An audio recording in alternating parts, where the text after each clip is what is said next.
concentration d'acrylamide trop élevée à leur goût dans les chips, les patates frites, les biscuits, tout ce qu'on aime à toute fin pratique. Et se sont dit que c'était peut-être dangereux pour la santé puisque la même acrylamide administrée à des rats et des souris avait causé, dans la moitié des cas, le cancer. Ce qui fait qu'on apprend aujourd'hui que Santé Canada s'intéresse de très près à la question. Isabelle Huot, j'ai l'impression que vous aussi, vous vous intéressez très près à la question. Ben oui, vous avez bien raison. Dites-moi, qu'est-ce que c'est que l'acrylamide d'abord? Écoutez, cette substance-là, c'est pas une substance que l'on retrouve à l'état naturel dans les aliments. On pense qu'elle est produite, et je dis on pense parce que ça reste une hypothèse, hein? C'est vraiment un sujet d'étude qui est tout récent, et on pense qu'elle est produite quand les aliments qui sont riches en amidon, pommes de terre, produits céréaliers, sont cuits à très haute température. Et là, je parle de 170-185 degrés Celsius. Pendant un certain moment, ça causerait cette substance-là, l'acrylamide, qui a un potentiel cancérigène, du moins chez le rat. Oui, du moins chez le rat, parce qu'on n'a pas encore fait le lien avec la personne humaine. Non, effectivement, on a beaucoup d'études chez le rat qui ont démontré qu'il y avait un effet toxique.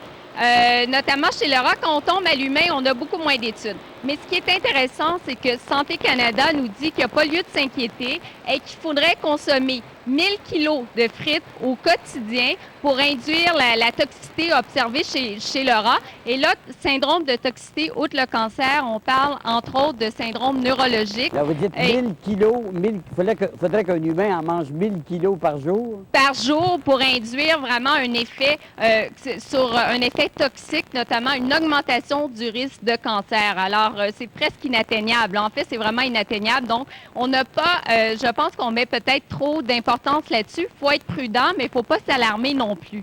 Les principales sources d'acrylamide dans l'alimentation, Claude, c'est quoi? Bien, c'est les chips.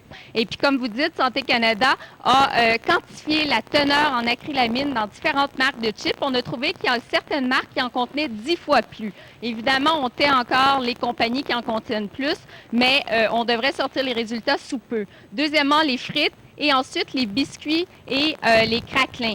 Tous ces aliments-là sont très riches en gras trans, qui est un type de gras qui est très dommageable pour la santé de notre cœur. Alors, moi, conseille vraiment aux gens qui nous écoutent à la maison, Claude, réduire la quantité de frites, de chips, de craquelins, de biscuits, de produits transformés par l'industrie alimentaire, non seulement à cause de l'acrylamide, mais parce qu'ils contiennent du gras qui fait monter. Bien sûr. Moi, c'est pour ça que j'ai arrêté d'en manger. D'opter. C'est le plus beau cadeau qu'on puisse faire puis qu'on peut faire à un enfant.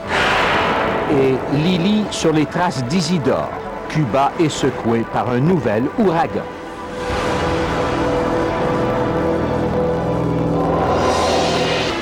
Bonsoir Pascal. Bonsoir Pierre. Tout le gratin du showbiz parisien. On a même vu Céline Dion, René Angélil se joindre à cette nouvelle première de la nouvelle comédie musicale de Luc Plamondon, Cindy. Oui, mais le problème, c'est que le spectacle était peut-être plus dans la salle que sur la scène, selon en tout cas les critiques. Les critiques françaises ne sont pas encore sorties, donc ce sera peut-être demain. Mais pour ce qui est des quotidiens d'ici qui avaient des correspondants ou qui ont envoyé des journalistes, franchement, on ne peut pas parler d'un grand succès lors de cette soirée de première. On dit qu'on a même vu des gens quitter après l'entracte.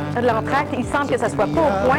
On commence par Christian Rioux dans Le Devoir qui dit que la musique de Romano Musumara est ennuyante et que les paroles de Luc Plamondon ressemblent trop souvent à une longue récitation du verbe aimer. Et il ajoute, et là je le cite, « Il faudra se demander si l'auteur du Parc Belmont n'a pas été définitivement avalé par le petit monde de la variété française. Hier, même les enfants avaient l'air de s'ennuyer. » Donc ça, c'est pour Le Devoir.